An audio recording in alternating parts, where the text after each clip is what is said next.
itu kita akan susah bergerak, susah bernafas. Dan kalau keadaan ini terus menerus, yang temanya kali ini adalah steroid induced glaukoma, itu adalah glaukoma yang disebabkan oleh pemakaian steroid. Jadi itu fungsinya trabecular mesor kita itu adalah sebagai filter.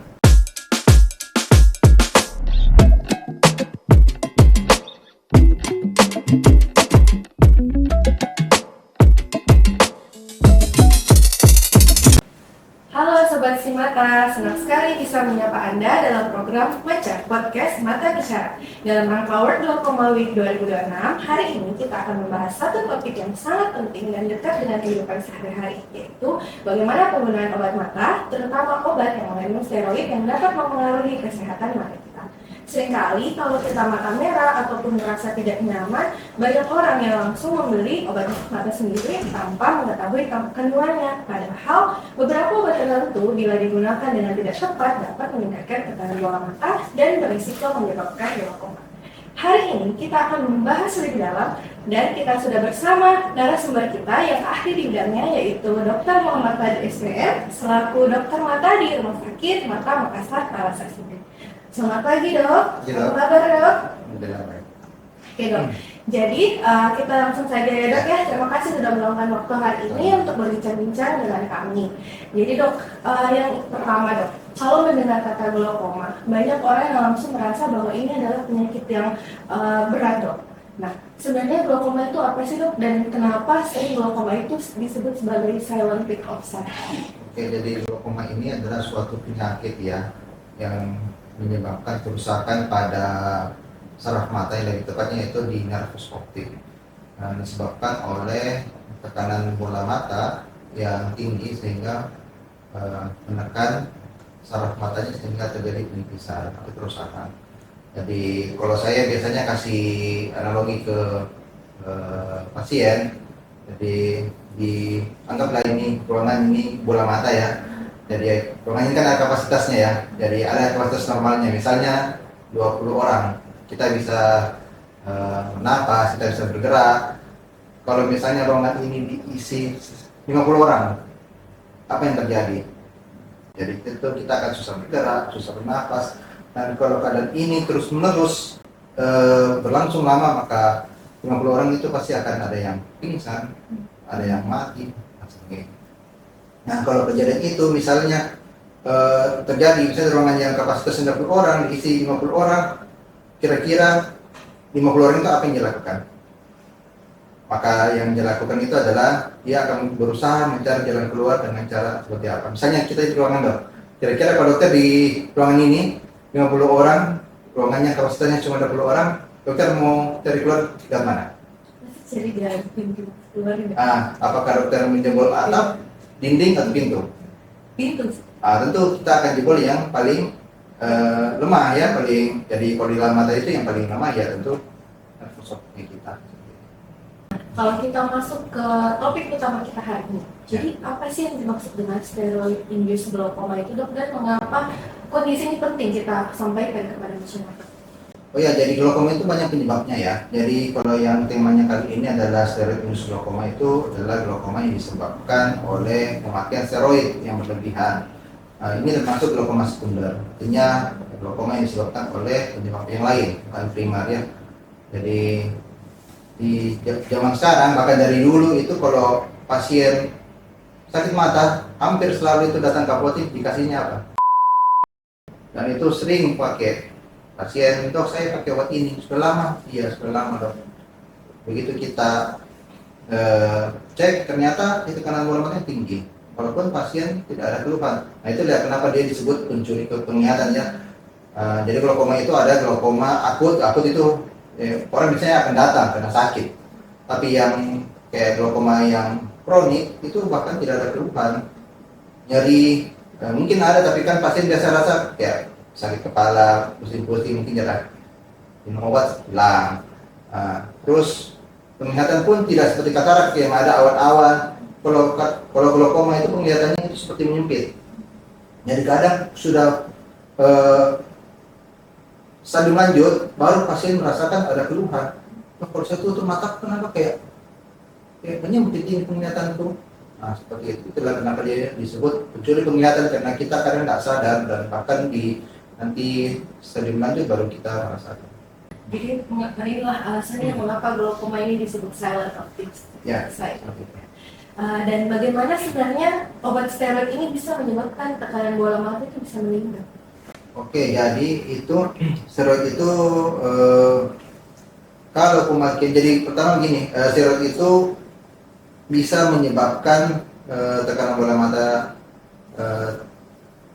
naik itu kalau pemakaiannya jangka panjang, ya, yang tidak bertanggung jawab, saya pasti terus ada penyakit matanya lagi, ya, tetes lagi matanya.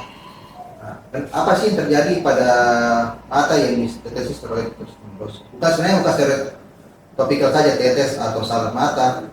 Secara umum steroid itu baik sistemik atau topikal bisa menyebabkan tekanan bola mata tinggi.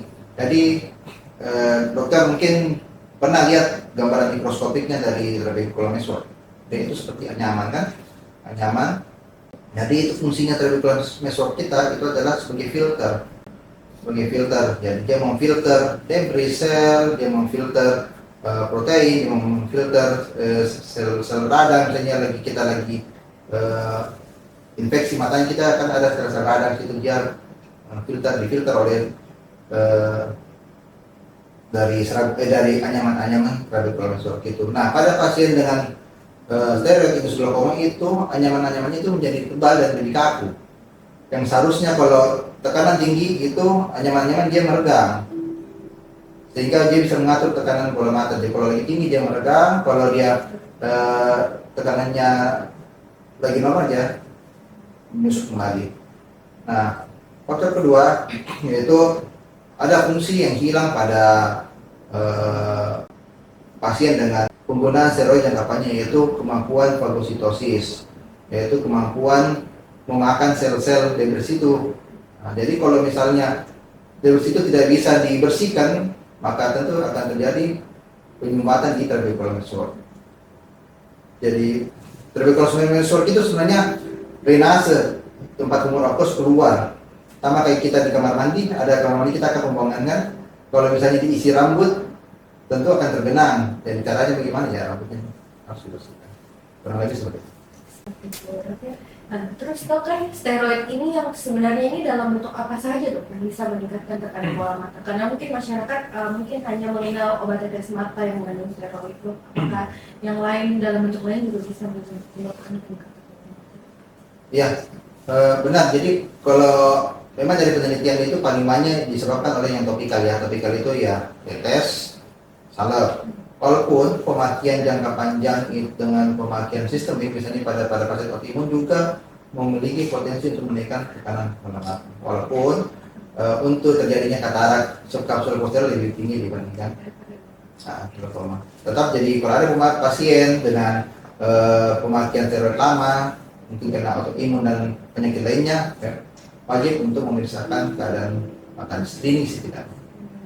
Ya, jadi bukan hanya sekedar penggunaan obat tetes mata saja yang bisa berisiko meningkatkan terjadinya glaukoma ya dok, tapi obat steroid dalam bentuk lain juga dapat bisa menjadi salah satu faktor risiko.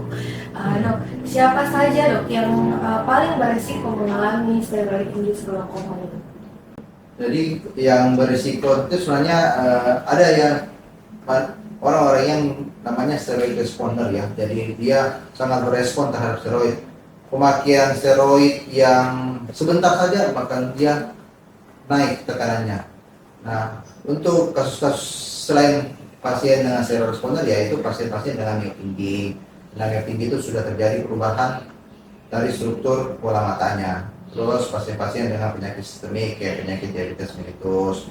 Terus orang dengan ada riwayat turunan glaukoma itu mencetus bisa lebih ada triggernya untuk terjadi glaukoma dengan memakai steroid. Kalau misalnya nih dok, tekanan bola matanya ini sudah mulai meningkat akibat steroid, pada pasien itu atau pada orang itu biasanya gejala awal yang biasanya dirasakan itu seperti apa dok? Jadi kalau pasien biasanya kalau tekanan bola matanya naik itu biasanya pertama itu pasien sering pusing. Jadi kadang itu kita susah bedakan dengan sakit kepala biasa ya. Makanya itu Kadang pasien minum obat hilang, tidak pernah sembuh, tidak periksa lagi.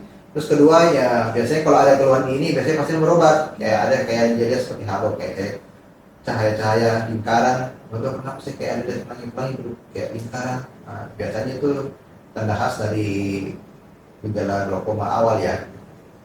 Jadi dok, apakah penggunaan, kan tadi dokter menjelaskan bahwa penggunaan steroid jangka panjang itu bisa berisiko meningkatkan glaukoma. Apa penggunaan dalam jangka pendek ini juga bisa meningkatkan tekanan bola mata? Atau pemakaian lama baru bisa meningkatkan tekanan bola mata? Untuk pasien dengan steroid responder itu bisa. Jadi pemakaiannya biasanya itu baru pemakaian seminggu, 2 minggu sudah naik tekanannya. Saya pernah mendapat pasien dengan kala dia biolog dikasihkan salep langsung naik tekanannya 30. Walaupun salep ya, jadi untuk pemakaian jangka pendek pun dengan pasien steroid responder bisa menyebabkan naiknya tekanan. Kalau pasien yang tidak dengan steroid responder, saya rasa pemakaian jangka panjang yang berbulan-bulan baru bisa menaikkan tekanan. Apakah ini juga berpengaruh dengan umur? Apakah anak-anak ataupun orang muda juga bisa mengalami steroid-induced glaukoma atau lebih sering terjadi pada usia dewasa? Sebenarnya dan kalau dari penelitian ada pernah mengklasifikasikan bahwa ternyata penelitian itu bahwa yang anak-anak sama usia lanjut lebih rentan terkena steroid-induced glaukoma. Cuma secara umum sebenarnya tidak ada umur tertentu yang bahwa kalau umur begini lebih ya itu kan orang lagi random saja. Oh ternyata setelah kita cek lebih banyak yang terkena usia muda sama usia lanjut. Mungkin perlu penelitian yang lebih lanjut karena penelitian seperti itu tidak banyak. Terus kalau sekali lagi itu tergantung dari pasiennya. Biar dia usia produktif kayak misalnya kita yang dia steroid responder, dia tetap akan bisa lebih cenderung terkena steroid responder. Jadi dok, misalnya nih pasien memang diharuskan untuk mengkonsumsi obat steroid dalam waktu jangka panjang, dok. Jadi apa yang harus dilakukan? Oke, steroid apa ini dok? Seperti steroid oral dok. Oke. Kayak tadi dokter jelaskan seperti Ya. penyakit autoimun yang harus mengkonsumsi steroid jangka panjang. Oke, sip. Jadi misalnya kalau misalnya ada pasien autoimun, kan autoimun itu biasanya berobat di internis ya. Sebaiknya kalau internisnya itu biasanya kita kolaborasi. Jadi begitu dia kontrol di internisnya, konsul juga lah kita di dokter matanya untuk di screening. Ya, kalau ternyata terjadi peningkatan akibat obat yang dikonsumsi, ya kita bisa lakukan tindakan. Apakah kita bisa kasihkan obat penurun tekanan bola mata yang topikal atau perlu kita melakukan intervensi kalau memang terlalu tinggi kenaikan. Jadi inilah pentingnya screening ya dok, Ya. apalagi pada pasien yang menggunakan steroid jangka panjang. Dok, dalam praktek sehari-hari dokter nih, apakah dokter pernah menemukan pasien yang datang sudah tekanan bola matanya tinggi karena tidak sadar dengan menggunakan obat dengan kandungan steroid? Ya, sangat banyak ya seperti itu ya. Biasanya justru itu orang-orang yang aktif kerja ya. Mereka sepertinya tidak punya waktu untuk datang ke dokter. Nanti mereka biasanya datang dengan sadulannya baru, dok saya kenapa kayak mataku enggak bagus sekali. Diukurkan kacamata 20/20, artinya maksimal ya 20/20 itu ada yang maksimal. Tapi begitu kita lihat saraf matanya ternyata saraf matanya sudah tipis, pandangannya sudah menyempit. Seperti itu. Nah, kalau misalnya nih dok, tekanan matanya ini sudah meningkat akibat steroid, apakah itu bisa kembali normal? Oke, jadi biasanya kalau dia akut itu artinya baru dok saya baru pakai ini seminggu 2 minggu naik tekanannya, kita lihat lagi lah artinya kita lihat lagi saraf matanya. Kalau memang dia baru biasanya belum ada kerusakan ya di saraf matanya, biasanya kita kasih berhenti, kita berhentikan apakah memang terus kita observasi apakah memang tekanannya ikut turun atau tetap dia naik. Kalau dia ternyata misalnya pasien ada pemakaian obat steroid, kita sudah hentikan dan tetap tekanannya tinggi, artinya sudah terjadi perubahan struktur di partikel mesotnya. Jadi itu kita seharusnya sudah masuk ke algoritma penanganan glaukoma. Dok, kalau misalnya glaukomanya ini sudah terjadi dok akibat steroid, apakah apa saja pengobatan yang bisa pasien lakukan? Oke, jadi kalau pasien sudah terdiagnosa sebagai glaukoma, maka kita masuk ke algoritma penanganan glaukoma. Seperti kita tahu ya, kalau glaukoma pasti kita mulai dulu dari tergantung tekanan bola matanya ya. Biasanya kita mulai dari obat dulu, 1 obat, 2 obat, kombinasi obat, 3 obat, atau bisa kita lakukan intervensi, dilakukan laser.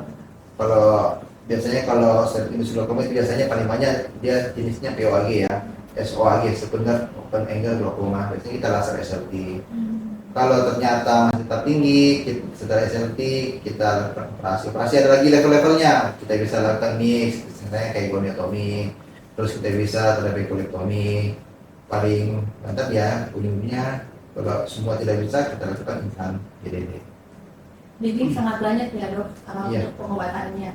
Tapi kalaupun memang kerusakan saraf matanya yang sudah tidak dapat lagi dikembalikan ya dok, jadi mungkin pengobatannya fokus ke untuk menurunkan tekanan bola matanya ya dok. Iya, sayang sekali itulah kenapa kita perlu banyak promosi kesehatan tentang glaukoma. Kenapa glaukoma ini tidak bisa disembuhkan ya, beda dengan katarak, pasien tidak melihat sama sekali, dioperasi jadi melihat kembali.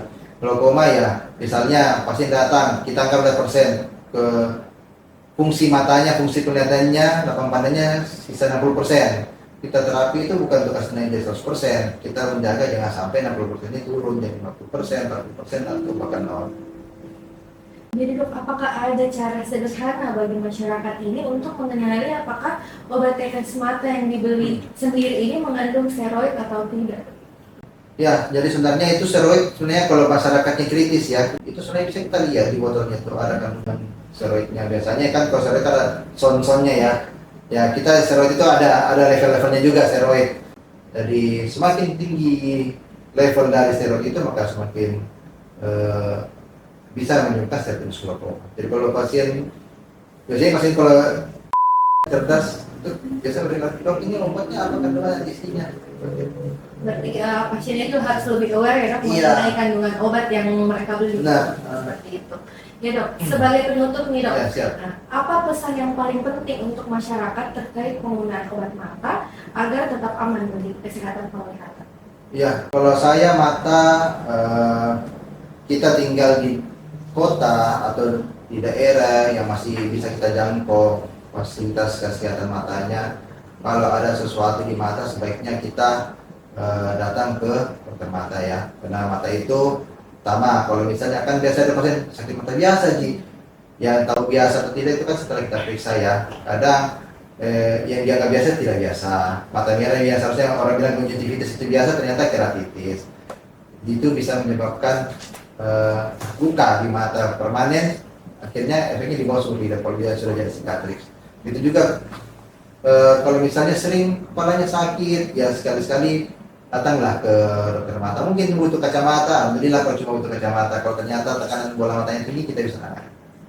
Terus yang paling penting adalah obat. Sebaiknya obat itu dari beli bebas ya. Ini bukan untuk masyarakat saja, tapi untuk teman-teman yang punya apotek bahwa sebenarnya sudah ada aturannya sih bahwa antibiotik, obat-obat, ada beberapa obat yang dilarang jual bebas, harusnya seperti itu. Butuh resep. Jadi terima kasih banyak dok atas penjelasan yang sangat informatif dan mudah dipahami hari ini. Semoga apa yang sudah kita bahas hari ini dapat menambah wawasan masyarakat mengenai pentingnya menggunakan obat mata secara bijak demi menjaga kesehatan penglihatan. Untuk sobat si mata yang sudah mendengarkan, mari kita ingat bahwa mata adalah salah satu indera yang sangat berharga, sehingga penting kita untuk tidak sembarangan menggunakan obat, terutama obat tetes mata yang mengandung steroid ataupun obat lain tanpa izin dokter. Jika sobat si mata memiliki keluhan mata, sebaiknya segera periksakan ke dokter mata agar dapat mendapatkan penanganan yang tepat. Saya sebagai host mengucapkan terima kasih kepada Dr. Muhammad Fadli, spesialis mata atas waktu dan ilmunya dok, serta kepada sobat si mata yang sudah menyimak podcast ini sampai akhir. Sobat si mata, Rumah Sakit Mata Makassar melayani dengan adil, tulus, dan akurat. Sampai jumpa di podcast kesehatan berikutnya dan ingat pesan kita hari ini, lindungi mata, gunakan obat dengan bijak. Terima kasih. Assalamualaikum warahmatullahi wabarakatuh.